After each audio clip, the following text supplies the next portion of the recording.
اسلام کا پہلا چراغ رسول خدا صلی اللہ علیہ وسلم کا سب سے قریبی اور محبوب ساتھی، جس نے سچائی کو پہچانا جب دنیا نے انکار کیا، جس نے اسلام کے لیے اپنا سب کچھ قربان کر دیا، جو آپ صلی اللہ علیہ وسلم کے بعد سب سے افضل انسان مانا جاتا ہے، جس نے ہجرت میں رسول اللہ صلی اللہ علیہ وسلم کے ساتھ غار میں رات گزاری، وہ تھے حضرت ابوبکر صدیق رضی اللہ تعالی عنہ۔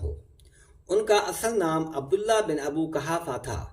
آپ نے مردوں میں سب سے پہلے بلا جھجک اسلام قبول کیا۔ آپ کی سیرت میں ایمان، وفاداری اور سچائی کا حسین امتزاج نظر آتا ہے۔ بسم اللہ الرحمن الرحیم۔ اللہ تبارک و تعالیٰ کے نام سے شروع، جو بڑا مہربان اور نہایت رحم کرنے والا ہے۔ فاروق ہسٹوریکل وائس میں تمام دوستوں کو خلوص برا سلام۔ میں ہوں فاروق احمد اور آپ دیکھ رہے ہیں فاروق ہسٹوریکل وائس چینل۔ آپ کا اصل نام عبداللہ بن ابو قحافہ تھا، لیکن آپ کو ابو بکر کے لقب سے جانا جاتا ہے۔ آپ قریش کے معزز ترین خاندان بنو تمیم سے تعلق رکھتے تھے۔ اسلام سے قبل ہی آپ سچے، نرم دل اور اعلیٰ اخلاق کے مالک تھے۔ آپ کا شمار مکہ کے معزز، باوقار اور سچے لوگوں میں ہوتا تھا۔ آپ نبی کریم صلی اللہ علیہ وسلم کے بچپن کے دوست تھے۔ جب آپ صلی اللہ علیہ وسلم پر پہلی وحی نازل ہوئی اور آپ صلی اللہ علیہ وسلم نے دعوت اسلام کا آغاز کیا، تو آپ صلی اللہ علیہ وسلم نے سب سے پہلے جن افراد کو دعوت دی، ان میں حضرت ابوبکر صدیق رضی اللہ تعالی عنہ بھی شامل تھے۔ آپ صلی اللہ علیہ وسلم نے ان سے فرمایا، اے ابو بکر، میں اللہ کا رسول ہوں، مجھے اللہ تعالیٰ نے انسانوں کی ہدایت کے لیے بھیجا ہے۔ حضرت ابوبکر صدیق رضی اللہ تعالیٰ عنہ نے ایک لمحے کے لیے بھی نہیں سوچا، فوراً بغیر کسی سوال یا شک کے کہا، اگر آپ کہہ رہے ہیں تو یقیناً سچ ہے، میں گواہی دیتا ہوں کہ آپ اللہ کے رسول ہیں۔ یہ وہ لمحہ تھا جب ایک سچے دل نے سچائی کو پہچانا۔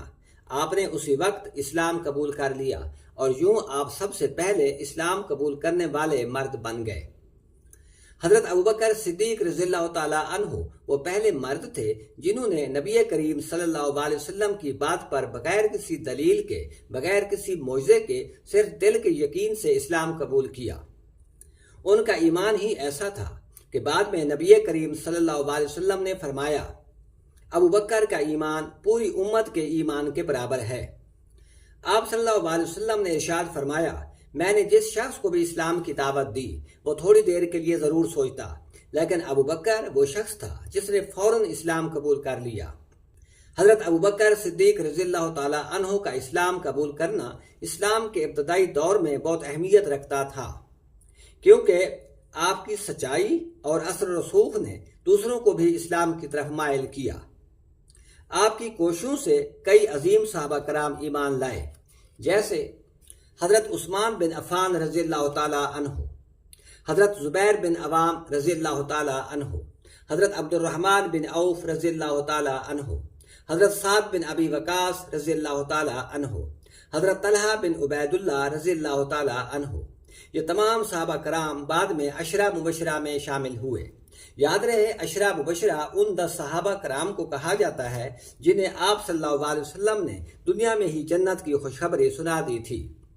حضرت ابوبکر صدیق رضی اللہ تعالی عنہ کا ایمان، اخلاص اور نبی کریم صلی اللہ علیہ وسلم پر اعتماد ہم سب کے لیے ایک عظیم مثال اور مشعل راہ ہے۔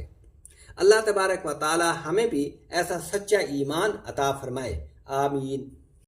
واقعہ معراج آپ صلی اللہ علیہ وسلم کی زندگی کا ایک نہایت عظیم، حیرت انگیز اور ایمان افروز واقعہ ہے۔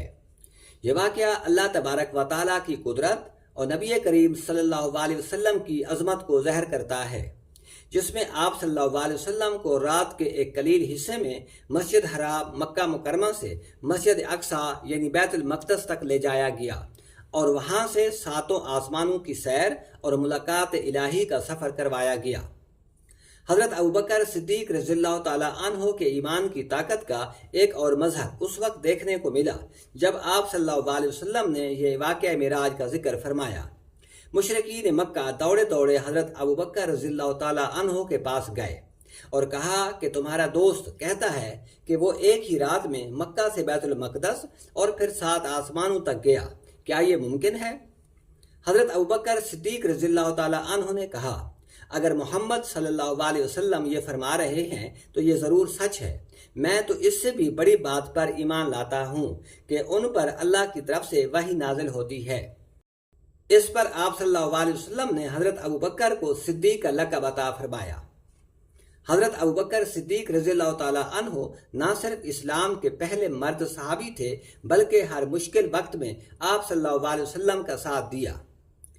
ہجرت مدینہ اسلام کی تاریخ کا ایک نہایت اہم، بابرکت اور انقلابی واقعہ ہے۔ یہ نہ صرف نبی کریم صلی اللہ علیہ وسلم اور صحابہ کرام کی قربانیوں کا مظہر ہے بلکہ اسلام کے نئے دور یعنی ریاست مدینہ کا نقطہ آغاز بھی ہے۔ مکہ مکرمہ میں نبی کریم صلی اللہ علیہ وسلم اور آپ کے ماننے والوں پر ظلم و ستم اپنی انتہا کو پہنچ چکا تھا۔ 13 سال تک دعوت اسلام جاری رہی، لیکن قریش نے نہ صرف انکار کیا بلکہ مسلمانوں پر تشدد کیا، مسلمانوں کا سماجی بائیکاٹ کیا، قتل کی سازشیں کی، آپ صلی اللہ علیہ وسلم کی جان کے دشمن بن گئے۔ ایسے حالات میں اللہ تبارک و تعالیٰ نے اپنے نبی کریم صلی اللہ علیہ وسلم کو ایک نئی جگہ کی طرف ہجرت کا حکم دیا۔ مدینہ، جس کا نام یثرب تھا، اس میں اوس اور خزرج کے قبائل آباد تھے۔ یہ لوگ حج کے موقع پر آپ صلی اللہ علیہ وسلم سے ملے اور آپ صلی اللہ علیہ وسلم کی دعوت کو قبول کیا اور وعدہ کیا تھا کہ ہم آپ کی حفاظت کریں گے جیسے اپنے گھر والوں کی کرتے ہیں۔ نبی کریم صلی اللہ علیہ وسلم نے صحابہ کرام کو مدینہ کی طرف ہجرت کا حکم دیا۔ مسلمان چپکے چپکے قریش مکہ کی نظروں سے بچ کر مدینہ کی طرف جانے لگے، لیکن حضرت عمر بن خطاب رضی اللہ تعالیٰ عنہ نے اعلان کر کے ہجرت کی۔ جب قریش کو معلوم ہوا کہ مسلمان مدینہ جا رہے ہیں تو انہوں نے ایک خوفناک منصوبہ بنایا کہ تمام قبائل کے افراد مل کر حضرت محمد صلی اللہ علیہ وسلم کو نعوذ باللہ قتل کر دیں تاکہ کسی ایک قبیلے پر الزام نہ آئے، لیکن اللہ تبارک و تعالیٰ نے اپنے محبوب کی حفاظت فرمائی۔ ہجرت کی رات نبی کریم صلی اللہ علیہ وسلم نے حضرت علی رضی اللہ تعالیٰ عنہ کو اپنے بستر پر سلا دیا تاکہ دشمن دھوکہ کھائیں، اور خود آپ صلی اللہ علیہ وسلم حضرت ابوبکر صدیق رضی اللہ تعالیٰ عنہ کے ساتھ رات کے وقت گھر سے نکلے۔ نبی کریم صلی اللہ علیہ وسلم اور حضرت ابوبکر صدیق رضی اللہ تعالیٰ عنہ نے غار ثور میں 3 دن قیام کیا۔ یہ غار مکہ کے جنوب میں ایک پہاڑ پر واقع ہے جس پر چڑھنا کافی مشکل تھا۔ ایک موقع پر دشمن غار کے منہ تک پہنچ گئے۔ حضرت ابوبکر صدیق رضی اللہ تعالیٰ عنہ گھبرا گئے۔ آپ صلی اللہ علیہ وسلم نے فرمایا، غم نہ کرو، اللہ ہمارے ساتھ ہے۔ اللہ تعالیٰ نے غار کے دہانے مکڑی کا جالا اور کبوتروں کا گھونسلہ بنا دیا جس سے دشمن سمجھے کہ اندر کوئی نہیں ہے۔ حضرت ابوبکر رضی اللہ تعالیٰ عنہ کا بیٹا عبداللہ بن ابی بکر روزانہ رات کو غار میں آ کر مکہ کی خبریں دیتا، دن بھر مکہ میں رہ کر دشمنوں کی باتیں سنتا اور رات کو غار میں جا کر بتا دیتا۔ حضرت اسماء بنت ابی بکر رضی اللہ تعالیٰ عنہا 3 دن تک غار میں کھانا پہنچاتی رہیں۔ حضرت ابوبکر رضی اللہ تعالیٰ عنہ کا غلام روزانہ بکریاں چرا کر غار کے راستے سے گزرتا تاکہ نشانات مٹ جائیں۔ قرآن مجید اس واقعہ کو اس طرح بیان کرتا ہے، جب وہ دونوں غار میں تھے اور رسول اللہ صلی اللہ علیہ وسلم اپنے ساتھی سے کہہ رہے تھے، غم نہ کرو، اللہ ہمارے ساتھ ہے۔ سورۃ توبہ آیت نمبر 40۔ پھر نبی کریم صلی اللہ علیہ وسلم اور حضرت ابوبکر صدیق رضی اللہ تعالیٰ عنہ نے مدینہ کی طرف سفر شروع کیا۔ یہ سفر تقریباً 8 سے 10 دن پر مشتمل تھا، جو سخت گرمی، دشمنوں کے تعاقب، جسمانی مشقت اور ایمان کی عظیم آزمائش سے بھرپور تھا۔ سیدھا مدینہ کا راستہ چھوڑ کر پہلے جنوب کی طرف چلے، پھر مغرب اور پھر شمال کی جانب مدینہ کا راستہ اختیار کیا تاکہ دشمنوں کو دھوکہ دیا جا سکے۔ سراقہ بن مالک ایک مشہور قریشی گھڑ سوار تھا۔ قریش نے اعلان کیا تھا کہ جو محمد صلی اللہ علیہ وسلم کو پکڑ کر لائے اسے 100 اونٹ انعام میں دیے جائیں گے۔ سراقہ آپ صلی اللہ علیہ وسلم اور حضرت ابوبکر صدیق رضی اللہ تعالیٰ عنہ کے پیچھے آ گیا۔ جیسے ہی قریب پہنچا اس کا گھوڑا زمین میں دھنسنے لگا۔ آپ صلی اللہ علیہ وسلم نے فرمایا، سراقہ واپس لوٹ جاؤ اور تمہارے لیے کسرا یعنی فارس کے بادشاہ کے کنگن ہوں گے۔ سراقہ حیران ہوا اور واپس چلا گیا۔ بعد میں اسلام قبول کیا اور خلیفہ دو عمر فاروق رضی اللہ تعالیٰ عنہ کے دور خلافت میں واقعی کسرا کے کنگن اسے پہنائے گئے۔ راستے میں نبی کریم صلی اللہ علیہ وسلم اور حضرت ابوبکر رضی اللہ تعالیٰ عنہ ام معبد نامی ایک عورت کے خیمے پر رکے، جو ایک نیک دل خاتون تھی۔ ان کے پاس دودھ نہ تھا۔ آپ صلی اللہ علیہ وسلم نے اس کی ایک کمزور بکری پر ہاتھ پھیرا اور وہ دودھ سے بھر گئی اور خوب دودھ دیا۔ ام معبد ایمان لے آئیں اور ان کا واقعہ بہت مشہور ہے۔ آپ صلی اللہ علیہ وسلم 12 ربیع الاول کو مدینہ کے قریب قبا نامی ایک بستی میں داخل ہوئے۔ یہاں آپ صلی اللہ علیہ وسلم نے 4 دن قیام فرمایا اور مسجد قبا کی بنیاد رکھی، جو اسلام کی پہلی مسجد ہے۔ 4 دن کے بعد آپ صلی اللہ علیہ وسلم مدینہ کی طرف روانہ ہوئے۔ انصار مدینہ یعنی مدینہ کے لوگ گلیوں، چھتوں اور راستوں پر کھڑے ہو کر آپ صلی اللہ علیہ وسلم کا انتظار کر رہے تھے۔ بچے خوشی سے نعتیں پڑھ رہے تھے۔ ہر قبیلہ چاہتا تھا کہ آپ صلی اللہ علیہ وسلم ان کے گھر قیام فرمائیں، لیکن آپ صلی اللہ علیہ وسلم نے فرمایا، میری اونٹنی کو جانے دو، یہ اللہ کے حکم سے جہاں رکے گی وہیں میں قیام کروں گا۔ اونٹنی ابو ایوب انصاری کے گھر کے سامنے رکی اور آپ صلی اللہ علیہ وسلم نے وہیں قیام فرمایا۔ رسول اللہ صلی اللہ علیہ وسلم کی وفات کے بعد مسلمان شدید غم، پریشانی اور اختلافات میں مبتلا ہو گئے۔ کچھ لوگ خلافت کے مسئلے پر اختلاف کر رہے تھے۔ حضرت عمر رضی اللہ تعالیٰ عنہ نے سب سے پہلے حضرت ابوبکر صدیق رضی اللہ تعالیٰ عنہ کے ہاتھ پر بیعت کی اور پھر باقی صحابہ کرام نے بیعت کی۔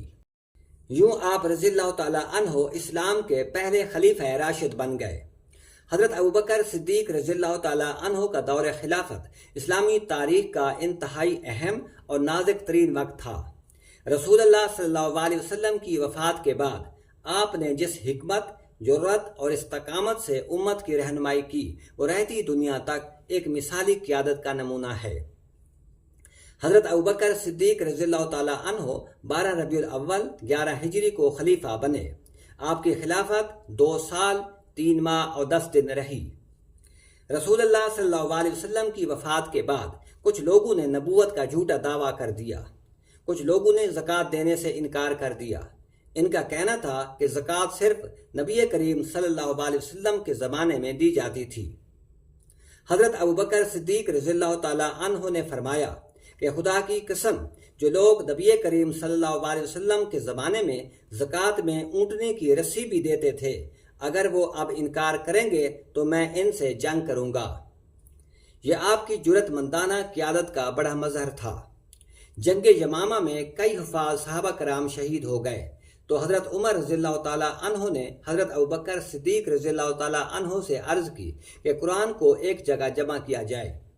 پہلے تو حضرت ابوبکر کو تردد تھا، لیکن بعد میں حضرت زید بن ثابت کو یہ ذمہ داری دی گئی۔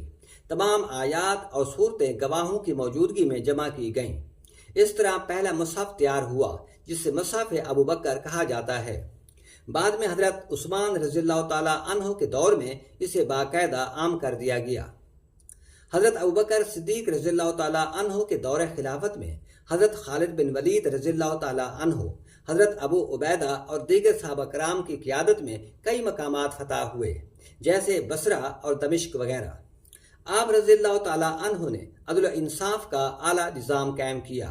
رسول اللہ صلی اللہ علیہ وسلم کے مقرر کردہ گورنروں کو برقرار رکھا۔ ریاست کے تمام معاملات میں مشاورت کا اصول اپنایا۔ اپنی وفات سے پہلے حضرت عمر بن خطاب کو خلیفہ نامزد کیا۔ تمام صحابہ کرام سے ان کے حق میں بیعت لی۔